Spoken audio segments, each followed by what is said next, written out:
तो हम अपना अगला लेक्चर जो कंटिन्यू कर रहे हैं उसमें अभी हमने सीखा था पीछे कि एक आयरन पीस पे कितना फोर्स कोई मैग्नेट लगाता है। अब सपोज ये कोई एक मैग्नेट है और इसके बगल में ये कोई एक और मैग्नेट है। इस तरह से जब मैग्नेट रखे जाते हैं तो इस पोजीशन को नाम दिया जाता है, क्या बोला जाता है इसको? And on position. And on position इसको बोलते हैं, आमने सामने इस तरह से, ठीक है।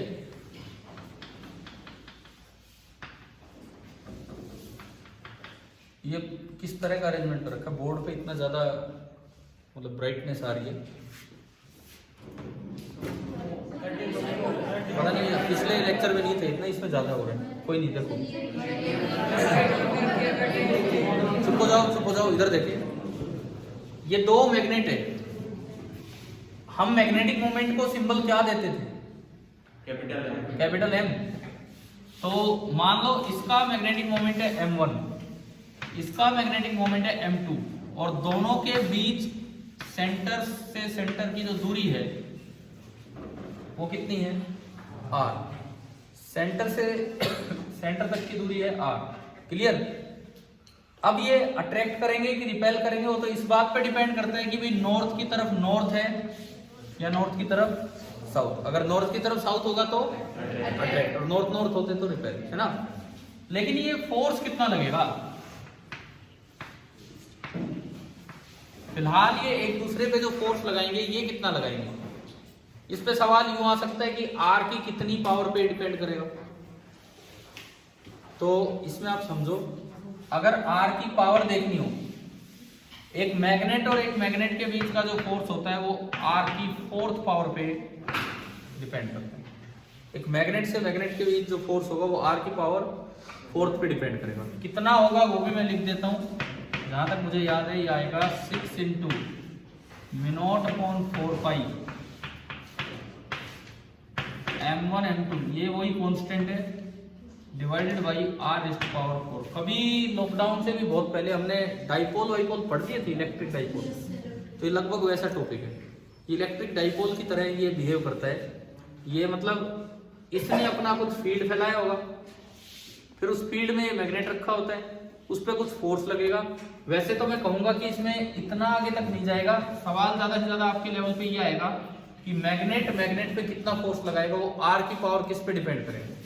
एक पॉइंट चार्ज पे जो फोर्स लगाता है वो आर की किस पावर पे डिपेंड करता है?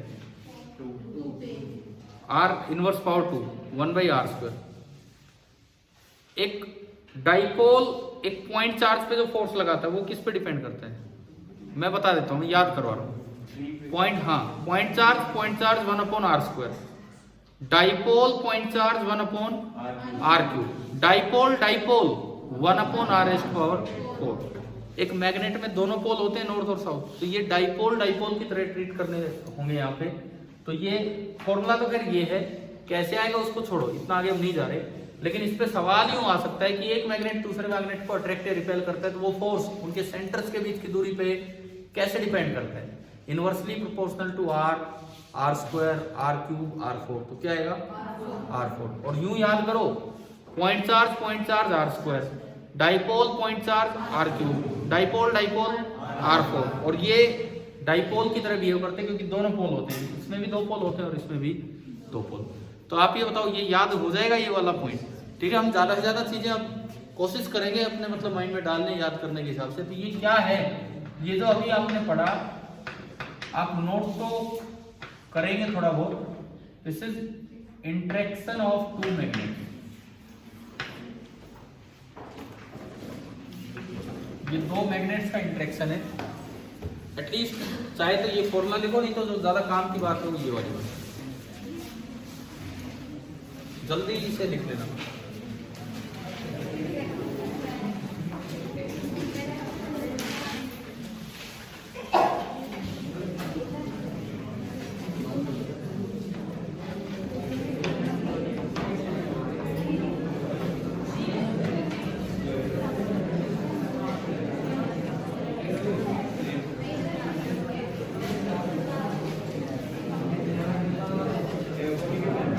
बातें नहीं यार, बातें नहीं।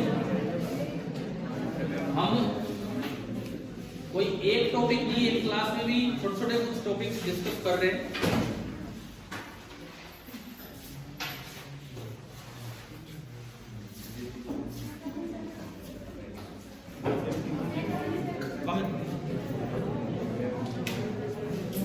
डस्टर कहाँ गया?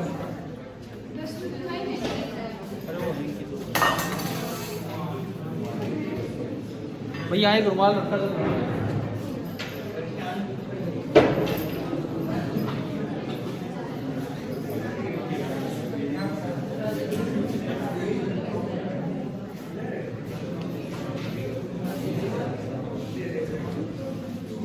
चले, हो गया ना?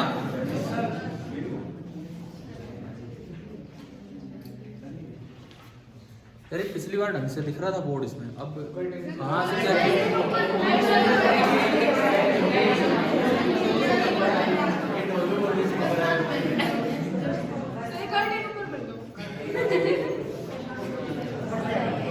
मतलब अब तो रोशनी आ रही है, कर्टेन ऊपर करने से रोशनी नहीं आएगी। ठीक है ठीक है ठीक है, बातें नहीं, हो गया ना ये?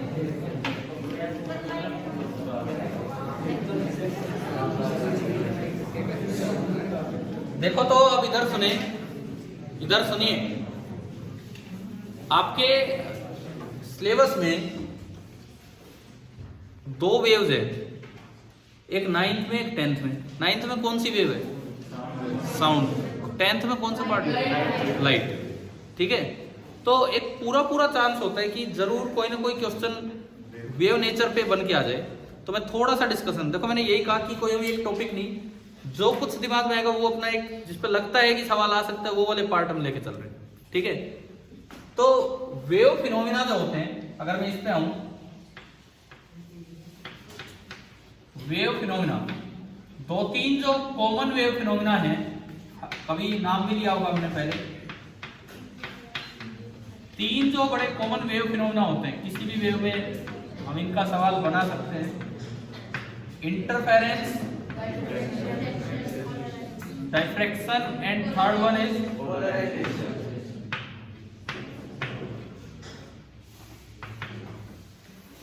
पोलराइजेशन। एक बार मैं इनके मीनिंग पे आऊं, थोड़ा थोड़ा इनका भी मतलब क्या है। इंटरफेरेंस, इंटरफेरेंस का मतलब होता है कोई भी 2 वेव मिले, या तो वो सपोर्ट कर रही होंगी या वो अपोज। क्रेस्ट पे क्रेस्ट मिलेगा तो सपोर्ट, क्रेस्ट पे क्रेस्ट मिलेगा तो एकदम से एम्पलीट्यूड बहुत ही ज्यादा होगा। एक वेव का क्रेस्ट दूसरे का भी क्रेस्ट, तो एकदम से एम्पलीट्यूड बहुत ज्यादा होगा, तो इंटेंसिटी बहुत ज्यादा हो जाएगी। इसे क्या बोलते हैं हम? ये इंटरफेरेंस हो रहे हैं। ठीक है, ट्रो पे ट्रो मिले तो भी कंस्ट्रक्टिव है, और एक क्रेस्ट पे ट्रो मिले तो घटेगी। थॉमस यंग एक साइंटिस्ट थे जिन्होंने 1801 में एक एक्सपेरिमेंट करके ना ये दिखा दिया था कि light plus light can form अंधेरा। लाइट और लाइट मिलके अंधेरा बना सकते हैं, अगर वो स्पेशल जिनको कोहेरेंट लाइट बोलते हैं, वो सब हम डिटेल में नहीं जा रहे अभी। 2 लाइट मिलके अंधेरा कर सकती है, मतलब रूम में रोशनी कम थी, आपने एक और बल्ब ऑन किया तो अंधेरा ही हो गया कुछ जगहों पे। ऐसा नहीं होता है, 2 सेपरेट बल्ब से नहीं होता, लेकिन 2 स्पेशल सोर्सेज से ऐसा हो जाता है। इस चीज को हम क्या बोलते हैं? इंटरफेरेंस। डायफ्रैक्शन क्या होता है? मैंने बताया होगा हवाई जहाज की शैडो नहीं बनती, कभी तो पहले बताया होगा। हाँ, तो जब हवाई जहाज नहीं चलती थी तब बताया था कि हवाई जहाज की शैडो नहीं बनती। उस समय ऐसा ही काल चल रहा था, कुछ नहीं चल रहा था यहाँ पे। और भी बेंडिंग, कोई स्मॉल होल है उसमें से भी लाइट अक्सर क्या हो जाती है? बेंड हो जाती है। ये सब ये क्या बोला जाता है? इस फिनोमेना को क्या बोलते हैं? डायफ्रैक्शन। साउंड में डायफ्रैक्शन होता है? बताओ। अरे बाहर कोई बात कर रहा है या बाहर कोई खड़ा है, मैं यहाँ से बोल रहा हूँ, क्या दरवाजे से आवाज मुड़ के चली जाएगी कि नहीं? बताओ, साउंड में डायफ्रैक्शन होता है कि नहीं? लाइट से ज्यादा तो साउंड में होता है। लाइट में तो हो भी नहीं रहा, मैं यहाँ खड़ा हूँ, उधर बाहर कोई और टीचर खड़े, क्या मैं दिख रहा हूँ उन्हें?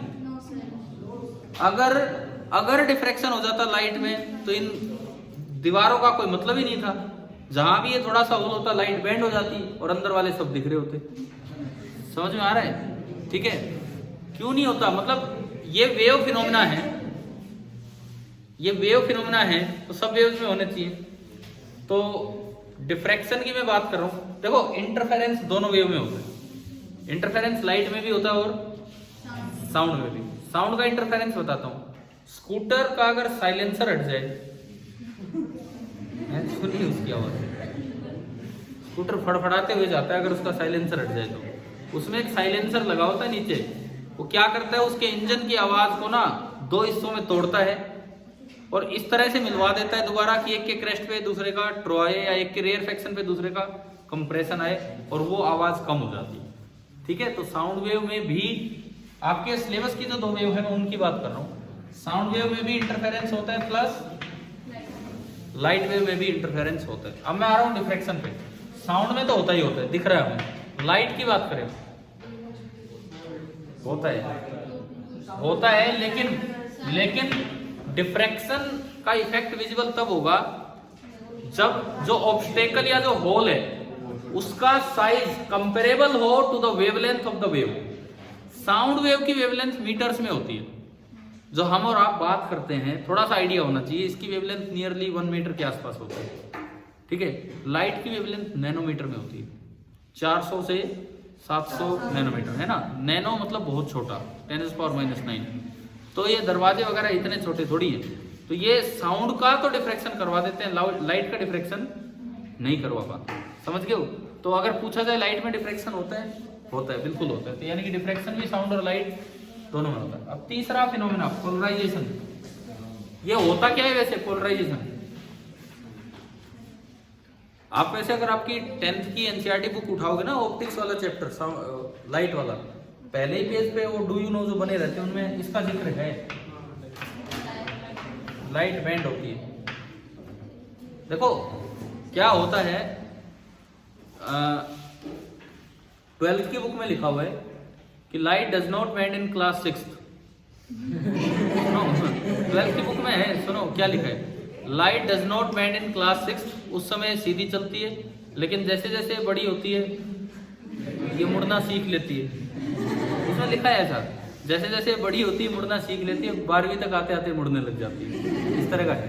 मतलब वो ये कहना चाह रहे हैं कि फिनोमेना दोनों होते हैं, बस वो पहले पढ़ाते नहीं है, बाद में इनका बेंडिंग पढ़ाने लग जाते हैं। इस तरह का है। ठीक है, अब पोलराइजेशन की मैं बात कर रहा हूँ। सन ग्लासेज सुने?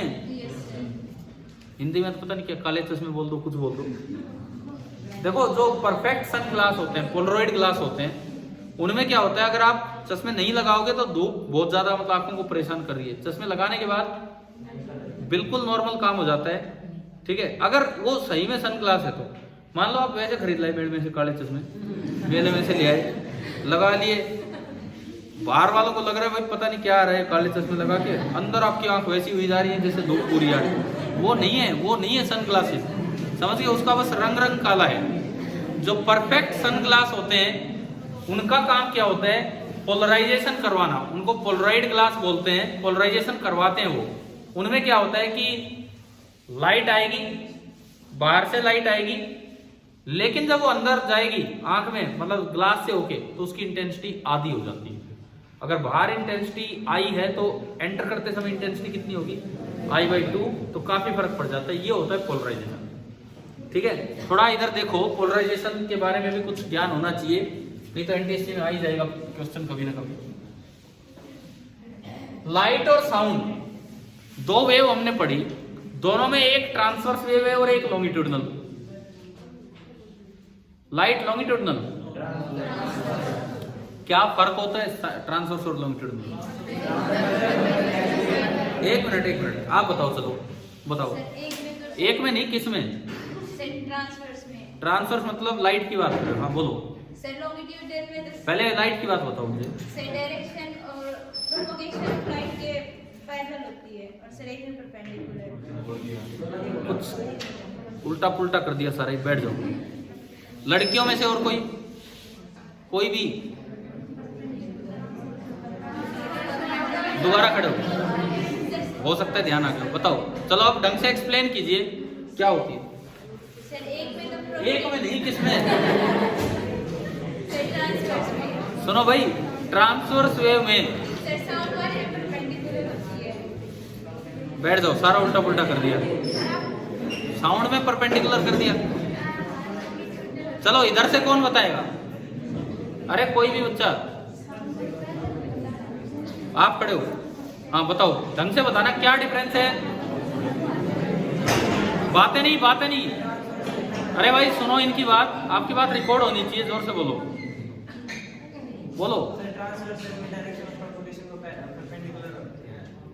ट्रांसवर्स वेव जैसे कि लाइट में direction of propagation of wave perpendicular किसके होती है? बैठ जाओ, आप दोबारा खड़े हो, तीसरी बार। हाँ अरे इस बार ध्यान से सुनो, आप मुझे ट्रांसवर्स मतलब लाइट वेव में बताओ क्या होता है।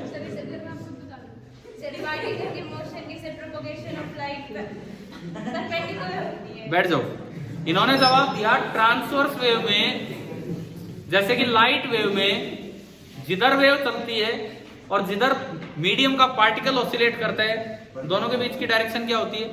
परपेंडिकुलर। अब हम तो जानते हैं कि लाइट तो एक नॉन मैकेनिकल वेव है, तो लाइट तो वैक्यूम में भी चल के आ सकती है, तो वहां तो कोई मीडियम ही नहीं होता, तो पार्टिकल कहां से आ गया? कौन ऑसिलेट करेगा बताओ? वेव तो आगे जाए कि ऑसिलेट करे?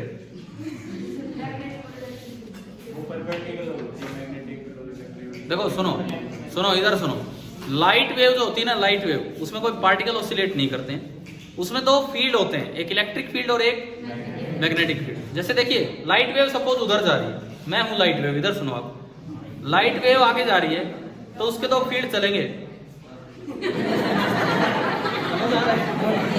क्या हो गया? क्या हो गया भाई? अरे सुनो तो, लाइट वेव ये तो ना यहाँ पे थोड़ा चलने की जगह नहीं है ढंग से। लाइट वेव ऐसे चलती है, लाइट वेव ऐसे चलती है, वो यूं चलेगी, समझ गए हो? तो क्या हो रहा है, दो फील्ड उसमें उसके परपेंडिकुलर ऑसिलेट करते हैं। अरे यार आप ध्यान दो, एक इलेक्ट्रिक फील्ड होता है और एक मैग्नेटिक फील्ड। सुनेंगे आप लोग इधर, ऑप्टिकल इफेक्ट के लिए कौन सा फील्ड रेस्पॉन्सिबल है? हमें कुछ नजर आता है, इलेक्ट्रिक फील्ड। ये आप याद रखना, लाइट वेव का जो इलेक्ट्रिक फील्ड है वो ऑप्टिकल इफेक्ट्स के लिए रेस्पॉन्सिबल है, उसे ऑप्टिकल वेक्टर भी बोल देते हैं। ठीक है, छोटी छोटी बातें याद कर लो, पता नहीं कौन सी चीज सीधा 1 नंबर दे जाए 13 में से। क्लियर है?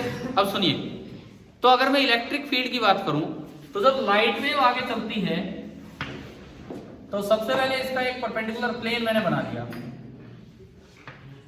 इलेक्ट्रिक फील्ड उसमें ऑसिलेट करता रहता है, कभी इधर कभी इधर। समझ आ रहा है? अब मैं अगर इसका पोलराइजेशन करवाऊं तो मैं एक पोलरॉइड ग्लास यूज करता हूं, जैसे सन ग्लास, उसकी एक पर्टिकुलर एक्सिस होती है, पास एक्सिस बोलते हैं उसे, पास एक्सिस। इलेक्ट्रिक फील्ड का जो कंपोनेंट, देखो ये इलेक्ट्रिक फील्ड कैसे है, ये वेव के चलने की डायरेक्शन है। ये जो इलेक्ट्रिक फील्ड है ये भी इसके परपेंडिकुलर है और ये भी इसके, कभी वो यूं ऑसिलेट करेगा कभी यूं। ठीक है, अब जो ये वेलोसिटी दिखाई आपने, जैसी वेव यहां से निकलेगी केवल पास एक्सिस के पैरेलल फील्ड क्रॉस कर जाएगा और दूसरा फील्ड ब्लॉक हो जाएगा। तो ये तो अनपोलराइज्ड लाइट थी और ये कैसी है? पोलराइज्ड। ये ट्रांसवर्स वेव में हो रहा है कि लॉन्गिट्यूडिनल वेव में? ट्रांसवर्स। लॉन्गिट्यूडिनल वेव में कोई पोलराइजेशन नहीं होता है, उसमें जो भी वाइब्रेशन होगा अलोंग भी होगा और वो सारे वाइब्रेशन आगे क्रॉस कर जाते हैं, तो लॉन्गिट्यूडिनल वेव में।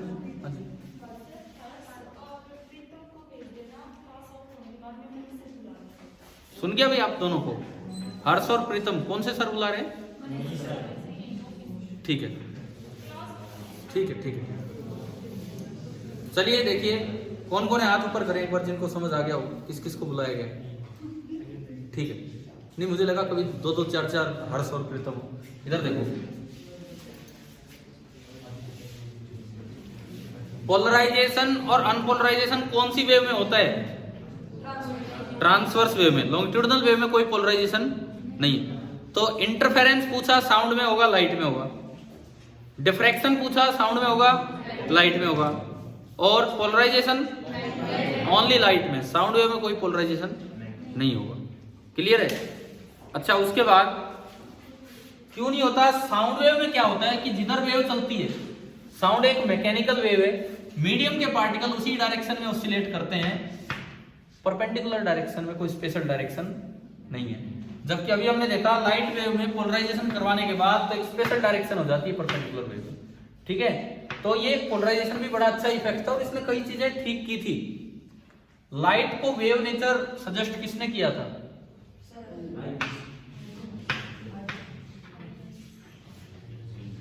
पढ़ा था ये आपने कुछ दिन पहले, ये नाम? हाँ, ऑनलाइन क्लासेज में बताया होगा। क्रिश्चियन हाइजेन इनका नाम था पूरा। इन्होंने सजेस्ट किया था कि लाइट का कैसा नेचर है? Wave nature. पहले लाइट का माना जाता था पार्टिकल नेचर, न्यूटन के टाइम कॉर्पस्कुलर, फिर कॉर्पस्कुलर, ये नाम आए हैं क्या कभी? ठीक है, लेकिन फिर वो थ्योरी फेल हुई। न्यूटन की थ्योरी में कुछ गलतियां थी, तो हाइजेन ने बोला कि लाइट एक वेव है, और वो बात प्रूव हुई थॉमस यंग के एक्सपेरिमेंट से कि सच में लाइट एक वेव है, क्योंकि इसमें इंटरफेरेंस हो रहा था। लेकिन दो गलतियां कर रखी थी। क्रिश्चियन हाइजेन ने बोला, मैं बता चुका पहले, ये बात दोबारा बता रहा हूँ। क्रिश्चियन हाइजेन ने बोला कि ये कैसी वेव है? बोले ये मैकेनिकल वेव है। उस समय नॉन मैकेनिकल वेव्स का कॉन्सेप्ट ही एग्जिस्ट नहीं करता था। वेव जो भी होगी वो केवल कहां से होके निकलेगी? मीडियम में से। नॉन मैकेनिकल वेव जैसी कोई चीज होती ही नहीं थी, ठीक है। तो लाइट को कैसा वेव माना गया? मैकेनिकल। फिर उनसे पूछा कि सन से यहां तक लाइट आ रही है, तो बीच में ऐसा कौन सा मीडियम है? क्या एटमॉस्फेयर है इतनी दूर तक? एटमॉस्फेयर तो पता नहीं कितने 500 से 800 किलोमीटर, और जब तक भी, जहां तक भी, इतना ही होगा, ठीक है। तो फिर बाहर से लाइट आ कैसे गई, जबकि कोई नॉन मैकेनिकल वेव जैसी चीजें है नहीं? तो क्रिश्चियन हाइजेन ने बताया था कि बोले जहां कुछ नहीं है वहां क्या है? भगवान। अरे क्या है वहां? ईथर। ईथर। जहां कुछ नहीं है वहां ईथर है। ईथर को ए ईथर भी बोल देते थे, पूरा एक वर्ड, एथर या ईथर। ये एक ऐसा मीडियम था, एक हाइपोथेटिकल मीडियम, कि पूरे यूनिवर्स में, पूरे ब्रह्मांड में ईथर जैसी चीज प्रेजेंट है, तो लाइट उससे होके निकलती है। दो साइंटिस्ट लग गए इसकी खोज में, माइकलसन एंड मोरले। ये इन्होंने एक्सपेरिमेंट किया, इंटरफेरोमीटर एक्सपेरिमेंट, और उसका रिजल्ट आया कि there is no ether like चीज, कुछ नहीं है ऐसा, कुछ भी नहीं है ऐसा। उसका नल रिजल्ट आया, और उससे प्रूव हुआ कि लाइट मैकेनिकल नहीं, कैसी वेव है? Non mechanical. एक और गलती क्रिश्चियन हाइजेन ने कर रखी थी, उन्होंने लाइट को कैसी वेव माना था? लॉन्गिट्यूडिनल। जब पोलराइजेशन फिनोमेना का पता लगा, और ये पता लगा कि लाइट में पोलराइजेशन हो रहा है, तो ये गलती ठीक की गई, और लाइट को फिर कौन सी वेव का दर्जा दिया गया? Transverse wave. क्या ये बातें समझ आ गई हैं? ठीक है, मतलब भाई किसी भी चीज पे क्वेश्चन बनाया जा सकता है आपके पेपर में, ठीक है। इसी तरह का आपका पेपर है, तो जितनी ज्यादा से ज्यादा बातें हम इकट्ठा करें वो बेटर रहेगा आपके लिए। चले कुछ आगे बढ़े।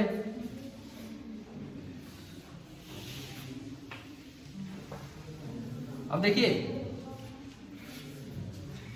एक बच्चे ने बोला कि सर थोड़ा इलेक्ट्रिसिटी या इसके बारे में कुछ पढ़ा दो।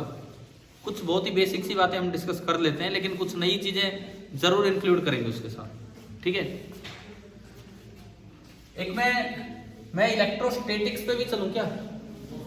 नहीं, उसमें ज्यादा से ज्यादा जो सवाल आ सकता है, आपकी एनसीईआरटी बुक में चार्ज का जिक्र है, और आइए सर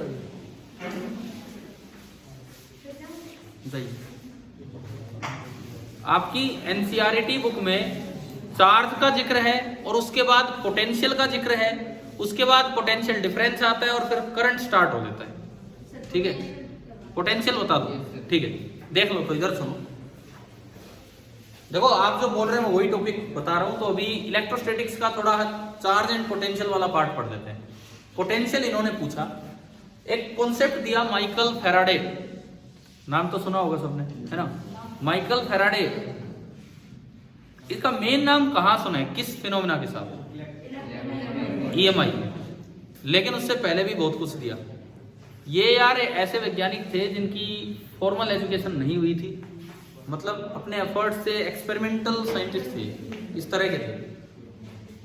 आपकी तरह भी फॉर्मल एजुकेशन नहीं हुई, आपकी तरह भी, हमारी तरह भी दुकान पे काम करते थे। हाँ, मतलब दुकान पे काम करते थे, खुद की दुकान भी नहीं थी, इस तरह का था। ये जो मैंने सुना है, जो पढ़ा है, वो बता रहा हूँ आपको। अब सुनिए, माइकल फैराडे, ये जो हमने नाम लिया, इन्होंने एक कॉन्सेप्ट दिया फील्ड का। इन्होंने एक नया कॉन्सेप्ट दिया कि भाई एक पार्टिकल दूसरे पार्टिकल पे फोर्स लगाता है।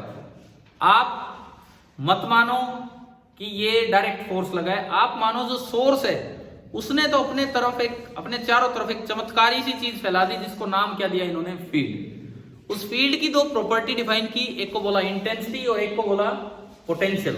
तो ढंग से पता होना चाहिए। अब ये चीज देखिए, सपोज ये कोई चार्ज है, सोर्स चार्ज, मैंने कहा सोर्स चार्ज है, इसने किसी पे फोर्स लगाना है इसको, तो फैराडे के अकॉर्डिंग आप इसको अलग तरीके से देखो, यूं मानो कि इसने अपने चारों तरफ एक इमेजिनरी फील्ड फैला दिया, इसने अपने चारों तरफ एक इमेजिनरी फील्ड फैला दिया जिसको हमने बोला है इलेक्ट्रिक फील्ड। कब बोला इलेक्ट्रिक फील्ड? अगर ये क्या है, इलेक्ट्रिक चार्ज। अगर ये मास होता ओनली तो उस फील्ड को क्या नाम देते? ग्रेविटेशनल फील्ड, है ना। ग्रेविटेशन भी आपका चैप्टर है और ये भी है, तो किसी पे भी सवाल आ सकता है। इस फील्ड मतलब इलाका, ये जो रीजन है इसके अंदर किसी भी पॉइंट पे, जैसे सपोज मैं इसको ओरिजिन बोलूं, चार्ज को मैंने ओरिजिन बोला और इस चार्ज से फील्ड पॉइंट को मैंने नाम दिया vector r, position vector r. Position vector समझ गए हो भाई? यहां से ये कोई पॉइंट है पी जिसकी पोजीशन है, ये आर वेक्टर से मैं ये पोजीशन को रिप्रेजेंट कर रहा हूं, ठीक है, ये है। अच्छा, तो इसके बाद सुनो, अगर देखा जाए यहां पे दो जो क्वांटिटीज डिफाइन की गई, एक को सिंबल दिया गया ई। ई किसको रिप्रेजेंट करता है? ना इलेक्ट्रिक नहीं चाहिए, ग्रेविटेशनल हो। ई किसको रिप्रेजेंट करता है?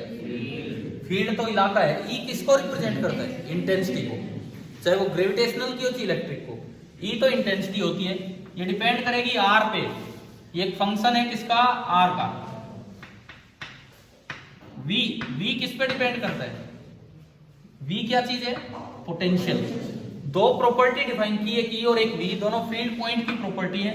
वी एक दूसरा फंक्शन होगा, ये F1 बोल दिया मैंने, ये F2, मतलब आर पे ये अलग तरीके से डिपेंड करेगा, ये अलग तरीके से। ये तो एक वेक्टर क्वांटिटी है, ये तो एक वेक्टर क्वांटिटी है, और ये स्केलर। ये वेक्टर है और ये आपका एक स्केलर क्वांटिटी। कि यहां तक की बात आई समझ? ठीक है। अब किस तरीके से डिफाइन किया गया ई और वी? ई की डेफिनेशन तो बड़ी आसान, बोले जहां भी आपको फील्ड निकालना है वहां आप किसी दूसरे टेस्ट चार्ज को रखो, इस तरह रखो कि ये डिस्टर्ब ना हो चाहिए, पकड़ लो इसे, ये डिस्टर्ब नहीं होना चाहिए, मुंह ना पे। दूसरे टेस्ट चार्ज को रखो, उस पे फोर्स मेजर करो, फोर्स मीटर से फोर्स मेजर करके फोर्स अपॉन मास कर दो। मास नहीं, अगर ग्रेविटेशनल फील्ड होता तो मास करते। इलेक्ट्रिक फील्ड की इंटेंसिटी निकाल रहे हो तो चार्ज से डिवाइड कर दो, वही क्या होगी? इंटेंसिटी। अगर किसी सवाल में पूछा गया कि फाइंड द इलेक्ट्रिक फील्ड, तो आपको दोनों चीजें नहीं निकालनी। फील्ड, खाली फील्ड लिखा तो इसका मतलब आपको क्या लिख के आना है वहां पे? इंटेंसिटी, क्योंकि फील्ड तो एक इलाका होता है। अब उसकी किस प्रॉपर्टी को हम निकाले वो हमें देखना होता है। तो अगर खाली फील्ड पूछा है तो अब क्या निकालेंगे? इंटेंसिटी। सवाल आ जाए कि यहां मैंने 5 कूलम चार्ज को रखा और उस पर फोर्स लगा 10 न्यूटन, तो बताओ यहाँ फील्ड कितना है?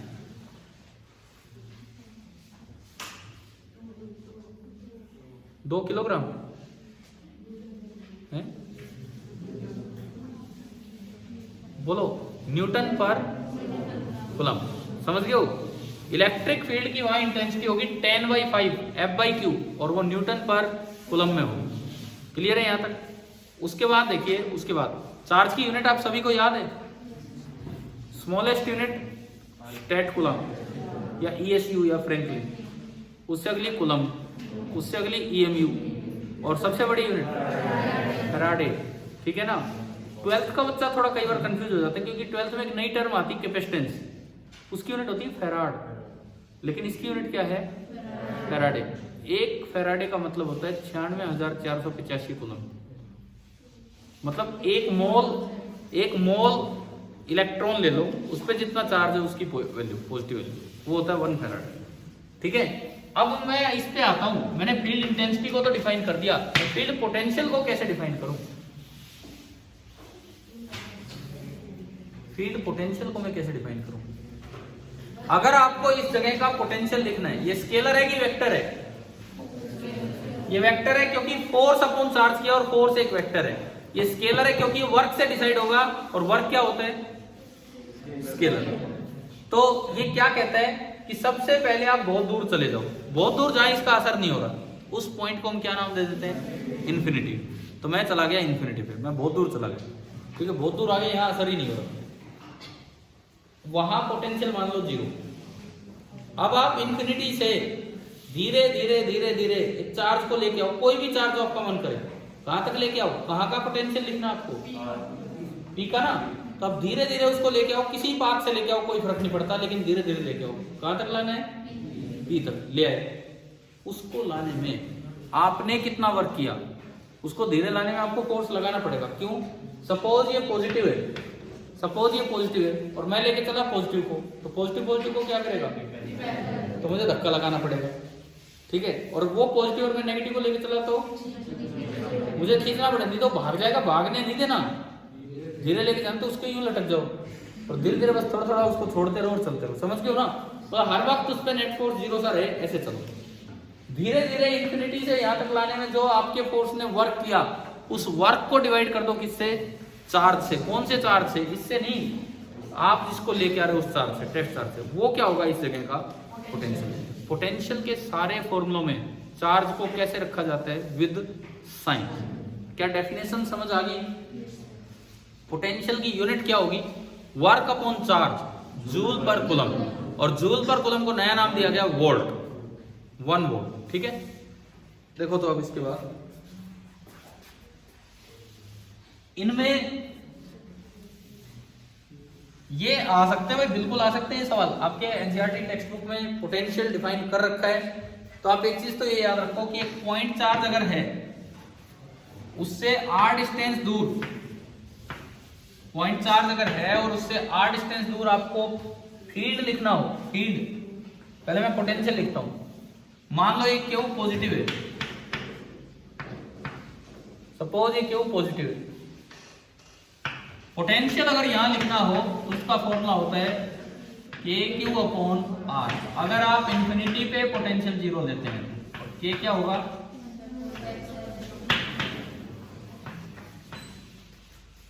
One by 4 pi epsilon naught q by r. क्या समझ आ गया? ठीक है। इसमें चार्ज को विद साइन रखना है कि विदाउट साइन, विद साइन। मान लो ये पॉजिटिव है तो ये किधर होगा, किधर, अगर ये क्यू पॉजिटिव है तो ये किधर होगा, इसकी डायरेक्शन नहीं होती, ये तो कैसी क्वांटिटी है, स्केलर। इसको एरो लगा के मत दिखाया ना कि इधर भी या उधर भी, ठीक है। लेकिन अगर ये पॉजिटिव है तो एक इलेक्ट्रिक फील्ड इंटेंसिटी होगी और वो दूर की तरफ होगी, इससे दूर कितनी होगी, उसका एक अलग फंक्शन है और वो होगी के क्यू बाई आर स्क्वायर, यानी कि 1/4 pi epsilon naught q by r square. अब देखो, चलो आपने ये स्टार्ट कर ही दिया है, तो इस पे जो एक कॉमन से क्वेश्चंस होते हैं जो जिनमें मैथ्स के समेशंस का यूज होता है। एपी जीपी पढ़ लिया, एपी तो पढ़ लिया ना, एपी पढ़ लिया, जीपी नहीं पढ़ा। जीपी पढ़ा है मैथ्स में, थोड़ा ही मैं यूज करूंगा। इनफाइनाइट जीपी के सम का क्या फॉर्मूला होता है, a/1 - r। अगर वो r का मोड लेस देन 1 है, पढ़ा है क्या यार? फिजिक्स में तो यूज होती हैं ये चीजें। जैसे देखिए इधर सुनो, बताता हूं आपको कैसे यूज होगा। पोटेंशियल एक स्केलर क्वांटिटी है तो कैसे यूज होगा, इधर देखें। देखिए अभी ये एक्स एक्सिस है, थोड़ी देर इधर ध्यान दो।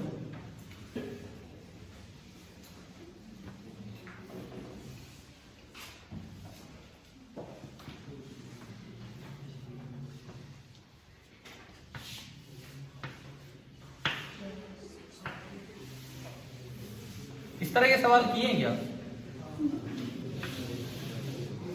पहले मैं आपको ये बता दूं, ये सवाल आप करके दिखाओगे कि ये नोट भी कर लेने फॉर्मूला। एक जीपी किस तरह की सीरीज होती है, ए अगली term A R, common ratio बोलते हैं आर को, एक ही नंबर से आप बार बार मल्टीप्लाई करते चलो, तो ये जो सीरीज बनेगी ये क्या होती है, जीपी। और अगर इसका कोई एंड नहीं है, if mod r is less than 1, sum of infinite terms का फॉर्मूला होता है फर्स्ट टर्म अपॉन, आप एक बार ये नोट कर दो भाई, जीपी के बारे में ये चीज आप नोट कर लीजिए।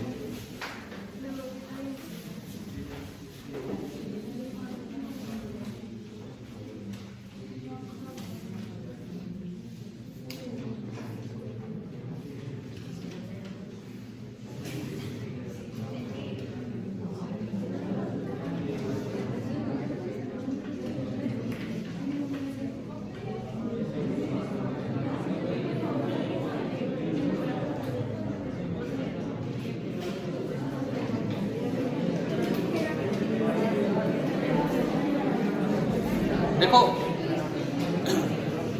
सुनो यार, इधर सुनो, बातें मत करो, इधर ध्यान दो। मान लो ऐसा कोई भी क्वेश्चन आ जाए, ये एक्स एक्सिस है, ये ओरिजिन है,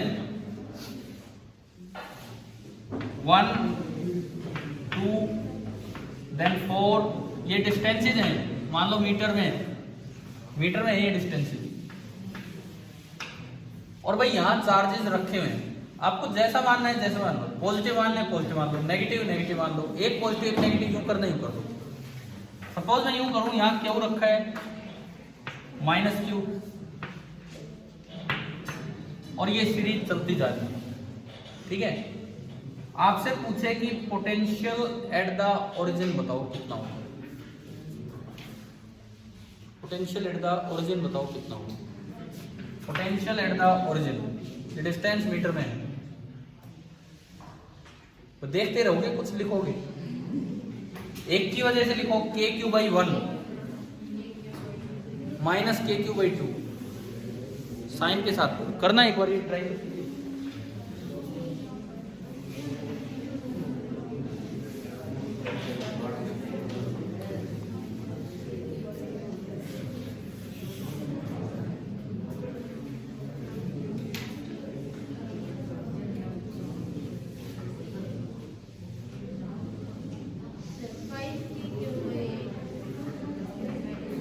देखते हैं क्या बनेगा, देखते हैं, इधर सुने।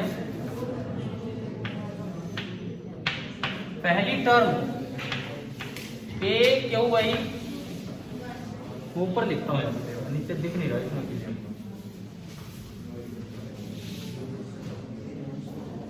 सबसे पहली टर्म बनेगी एट द ओरिजिन में लिख रहा हूं, इधर ध्यान दें, KQ/1, सेकेंड टर्म में विद साइन आएगा तो -KQ/2, थर्ड में,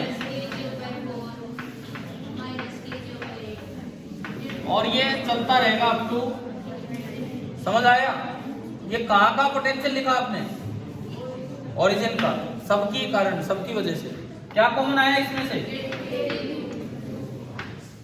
1/1, 1 ही लो इसे, -1/2 प्लस 1/4,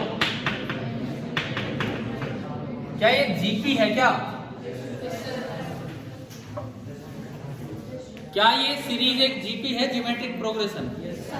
कैसे, इसमें देखो फर्स्ट टर्म, इस सीरीज की फर्स्ट टर्म कितनी है, और इस सीरीज का जो कॉमन रेशियो है -1/2/1।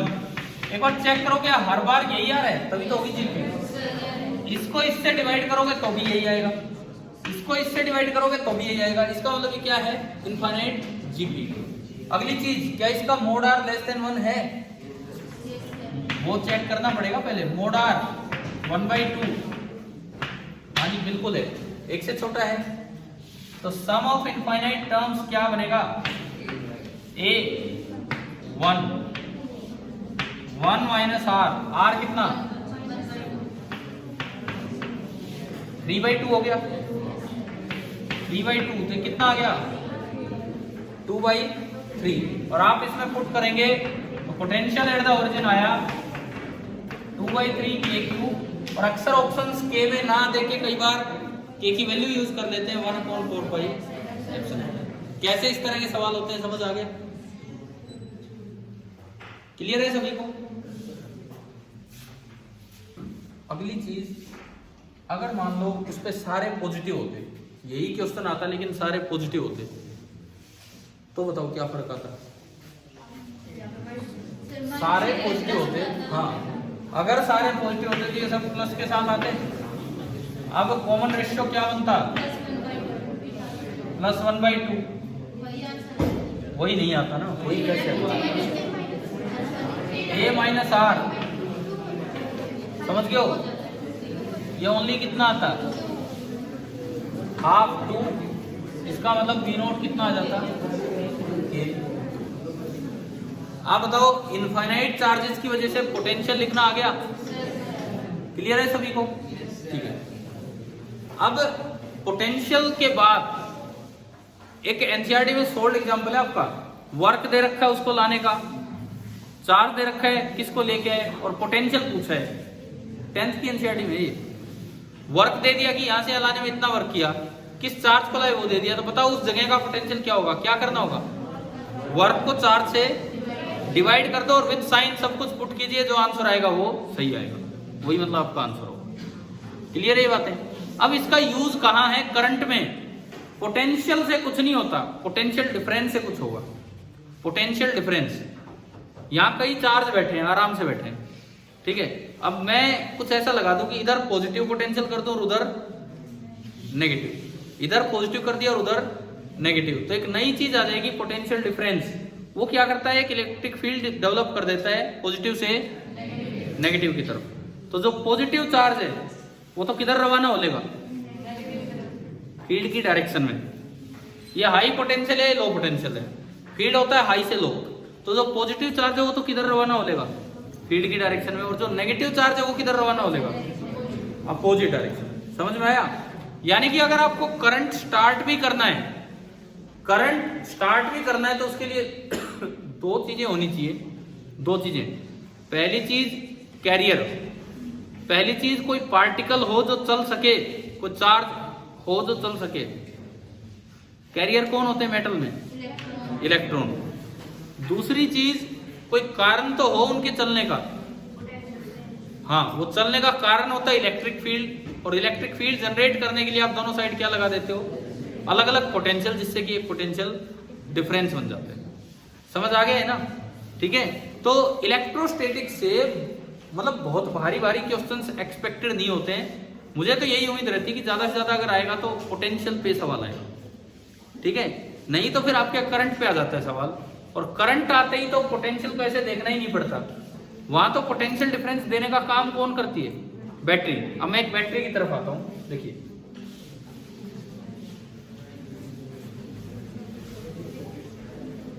देखो भाई, इधर सुनो ध्यान से, देखो एक कोई भी एक बैटरी है जिसका हम ये सिंबल देते हैं,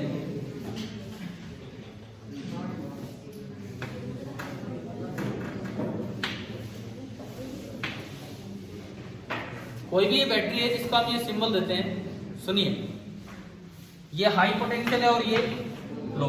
आपने देखा होगा अक्सर बैटरी के साथ ये क्या चीजें हैं? ई को तो क्या बोलते हैं? Electromotive force. ये फोर्स नहीं है, वोल्टेज ही है, वर्क डन ही है, एक पर यूनिट चार्ज। और ये आर क्या होता है उसका? क्या ये आर कांस्टेंट होता है बैटरी का? क्या आर कांस्टेंट होता है बैटरी का या नहीं? हम जो न्यूमेरिकल करते हैं उनमें तो सीधा लिख देते हैं 10 वोल्ट 1 ओम, 10 वोल्ट 2 ओम, तो वहां तो आर क्या लेना होता है? कांस्टेंट। प्रैक्टिकली जो बैटरीज होती हैं, हाँ बताया, ये कभी बताया होगा या आपने कहीं पढ़ा होगा, जो भी है हमने कभी जिक्र किया हो। अक्सर देखो, मैं दोनों बैटरीज की बात कर देता हूँ, एक आइडियल बैटरी की भी मैं बात कर लेता हूँ और एक मैं प्रैक्टिकल बैटरी की भी बात कर लेता हूँ। दोनों पे कैसा सवाल बनता है उसकी भी हम चर्चा कर लेंगे यहाँ पे। देखिए, अभी अगर एक आइडियल बैटरी है तो उसमें तो आर क्या रहेगा? आइडियल है जब तो आर ही नहीं होगा, मतलब हम जो न्यूमेरिकल्स में आती है वो वाली बैटरी, आर कांस्टेंट है। आपने क्या किया, इसके साथ एक लोड लगाया, इसकी रेजिस्टेंस कितनी है? आर। आपको कई बार करवाया गया होगा यार ये इस तरह का सवाल, ग्राफ बनाने कि जैसे जैसे कुछ आई इसमें फ्लो करेगा? अरे बातें मत करो भाई, बातें नहीं। एक बार मुझे बताओ ये आई कितना होगा? सबको याद है almost, E upon R plus R। हाँ, एक बड़ा कॉमन सा क्वेश्चन होता है, पीछे मैं 2-3 बार आपको करवा चुका हूं कि जो वोल्टेज अक्रॉस बैटरी है उसका ग्राफ आई के साथ ये बना जाते हैं अक्सर कई बार, क्योंकि V बराबर IR करवाया नहीं ये वाला सवाल।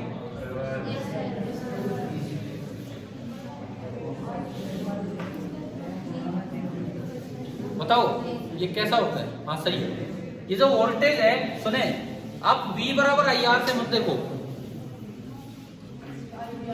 ये तब था जब हम इस R को कैसा ले लेते हैं?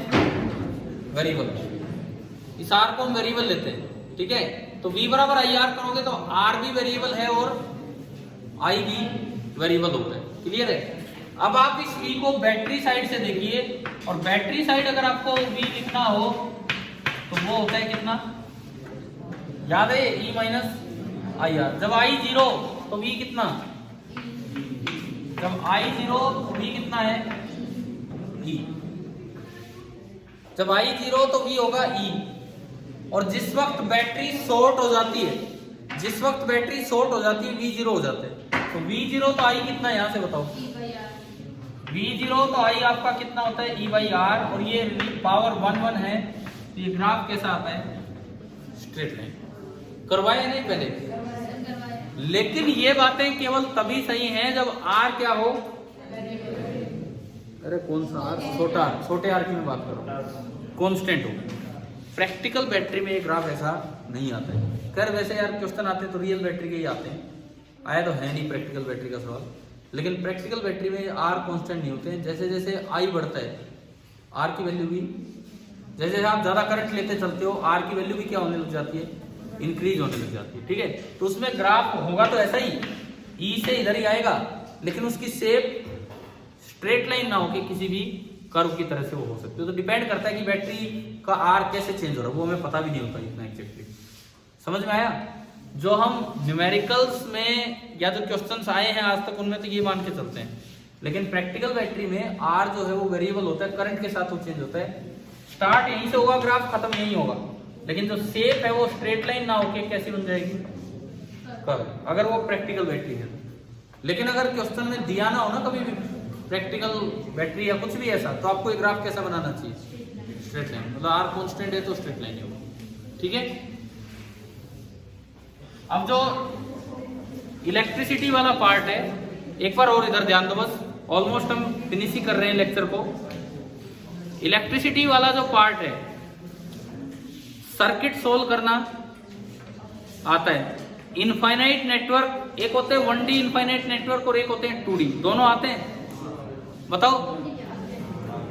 1D में तो हम क्या करते हैं, एक बार R इक्विवेलेंट R मान लिया, X मान लिया, फिर एक पार्ट को गायब कर देते हैं, बचे हुए का भी क्या लिखते हैं? X। ध्यान है कि अरे वो है जैसे मैं मैथ से बताया रूट वाले सवाल को। 2D में वो आपको रिसेंटली भी कई बार करवा दिया गया है, जो पिछली साल आया था इरोडो का क्वेश्चन, स्क्वायर वाला। फिर हेक्सागन का भी आपने कर लिया, हेक्सागन वाला करो, ठीक है? देख लो 2D का करो ना। अरे इधर सुनो, फटाफट हो जाएगा, सुनिए।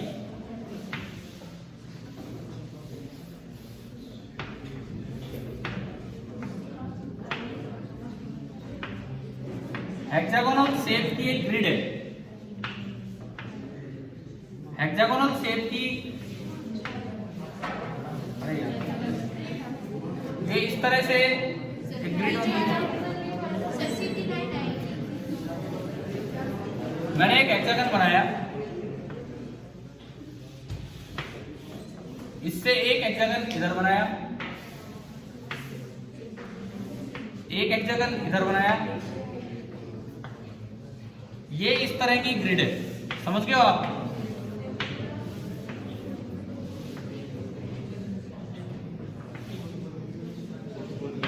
ठीक है, ये इनफाइनाइट नेटवर्क है, और इसमें बहुत ज्यादा हम नहीं कर पाएंगे, बस एक स्पेशल काम ही कर पाते हैं कि बस इन दो के बीच में पूछ लिया। अब कोई इसमें भी कोई और ले आए तो फिर तो बड़ा भारी काम हो जाएगा, तो इसमें कई थ्योरम्स की जरूरत पड़ेगी और वो थ्योरम हम पढ़ते भी नहीं।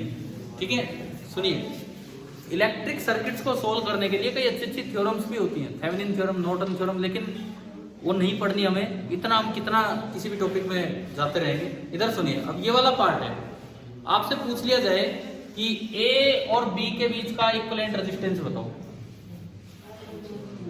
और हर एक ब्रांच का, हर एक वायर का रेजिस्टेंस कितना है, आर। ये ना, ये वैसे तो पिछली साल ये स्क्वायर वाला आया है एनटीएससी में, बिल्कुल इस साल भी आए तो इसकी चांस तो कम होते हैं, पिछली साल आया ही है क्वेश्चन, लेकिन जब तक ये नहीं आया था तब तक कोई बच्चा करके नहीं जा रहा था। किसी ने किया हो तो किया हो, क्योंकि भाई बहन 12th में होते ही हैं, 12th में अगर उनके टीचर ने वो करवाया हो तो कई बार उनसे पता लग जाता, नहीं तो 10th में कोई नहीं करवा रहा था, जहां तक ये है ना। ठीक है, अब सुनो, लेकिन आने के बाद सब करवाने लगे। अब इसमें देखिए, यहां पे करंट एंटर करता है, थोड़ी देर में आपको तरीका बता रहा हूं क्या है। शुरू में इक्विवेलेंट रेजिस्टेंस निकालना है, तो आप यूं मान के चलो कि यहां से करंट एंटर कर रहा है और यहां से बाहर निकल रहा है, और आपने 3 वोल्ट की बैटरी लगाई, कितना करंट जाएगा उससे अंदाजा लगाएंगे आर इक्विवेलेंट का। तो सबसे पहले क्या करो, केवल ए से करंट एंटर करवाओ और उसकी दूसरी साइड बैटरी की ग्राउंड कर दो, दूसरी साइड बैटरी की ग्राउंड कर दो। ग्राउंड करने का मतलब है कि वो इन्फिनिटी पे कनेक्टेड है अपने आप, ठीक है, बार बार। तो यहां से अगर करंट आई आया, कितने रास्ते हैं यहाँ इसके पास जाने के लिए, 3, और तीनों एक जैसे हैं, इन्फिनिटी तक पहुंचाने के लिए तीनों एक जैसे। तो करंट तीनों में कितना बटेगा, I/3 I/3 I/3, हटाओ इसको। अब आप यहां से बैटरी लगाओ और उल्टी बैटरी, और इसको करंट को बाहर निकलवाओ, तो करंट आई जब बाहर निकलेगा तो तीनों साइड से कितना आएगा, I/3 आएगा। तो अगर मैं दोनों काम एक साथ कर दूं, अगर मैं दोनों काम एक साथ कर दूं तो बाई सुपरपोजिशन प्रिंसिपल इसमें जो करंट टोटल जाएगा वो I/3 प्लस I/3 2I/3। देखो ये I करंट गया, I करंट गया और इसका कितना हिस्सा इसके अंदर गया, 2I/3। तो बचे हुए नेटवर्क में कितना बटा, I/3। इस ब्रांच का रेजिस्टेंस है R, ये मुझे पता है। बचा हुआ पूरा नेटवर्क इसके पैरेलल में है, बचा हुआ पूरा नेटवर्क इसके पैरेलल में है, और इस ब्रांच का रेजिस्टेंस R है, समझ आ रहा है। तो पैरेलल में तो इनवर्स रेशियो में करंट बढ़ता है। अब इस I का 2I/3 पार्ट इधर गया और 1/3 पार्ट कहीं और गया, तो जिधर 1/3 गया और इधर 2/3 गया, तो उधर रेजिस्टेंस ज्यादा थी और इससे डबल थी, तभी तो इधर 2/3 आया, समझ में आया। तो अगर इसकी रेजिस्टेंस R है तो बचे हुए पूरे नेटवर्क की इक्विवेलेंट रेजिस्टेंस कितनी होगी, 2R। तो आपका इक्विवेलेंट सर्किट ये बना कि एक तो R है और एक इस पूरे की कितनी होगी, 2R, बस। और R और 2R का पैरेलल में क्या किया है, ये सवाल पहले हमने, R और 2R का पैरेलल में R × 2R upon R plus 2R, 2R/3, समझ आ गया, 2R/3। अरे कितने बच्चों ने हेक्सागन वाला कर रखा था, हाथ नीचे करो। जिन्होंने नहीं कर रखा था, क्या अब भी किया है कि अब भी नहीं किया, मतलब मैं करवा चुका हूं ये हेक्सागन वाला, अभी अब भी ध्यान दिया हो कि नहीं, हो गया।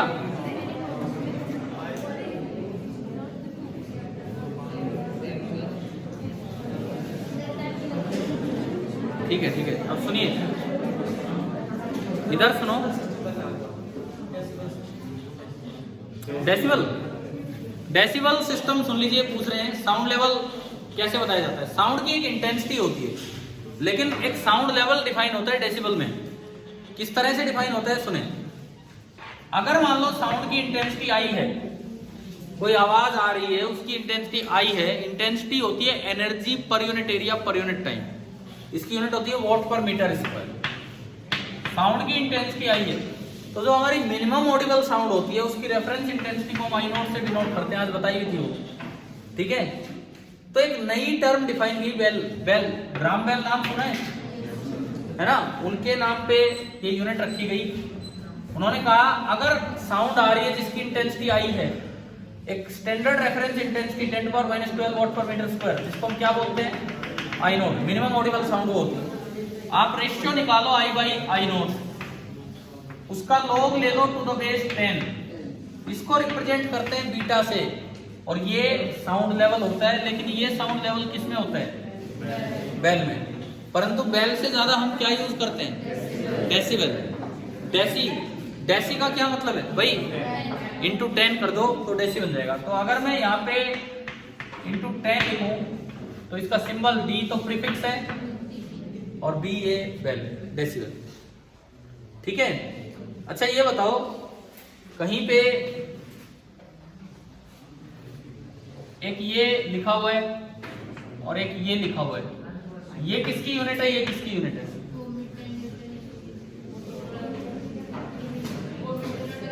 ये मीटर न्यूटन है और ये मिली न्यूटन। माइक्रो का म्यू होता है सिंबल, ये milli newton. Milli just a prefix, तो milli newton is the unit of force, but metre newton is the unit of work. Work और टॉर्क दोनों की होती है।